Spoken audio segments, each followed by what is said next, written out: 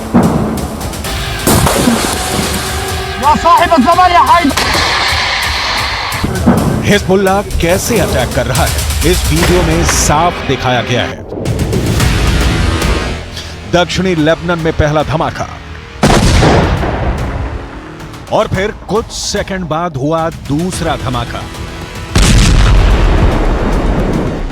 यह लेबनान का गांव कफार किला है और यहां इजरायल ने जमकर बम बरसाए।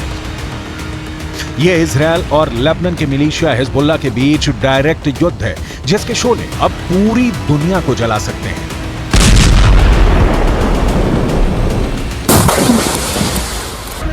इजरायल और हिजबुल्लाह लड़ाई में हमले दोनों तरफ से हो रहे हैं, रॉकेट दोनों तरफ से दागे जा रहे हैं, तोपखाने दोनों तरफ खुले हुए हैं। लेकिन जब हिजबुल्लाह के ठिकानों पर इजरायल का बम गिरता है तो धमाका बड़ा होता है।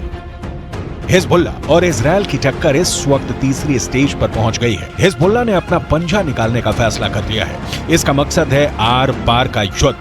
यह अमेरिका के लिए बहुत फिक्र की बात है क्योंकि इस वक्त अमेरिका नहीं चाहता कि गाजा के अलावा इजरायल किसी दूसरे फ्रंट पर लड़ने के लिए मजबूर हो जाए।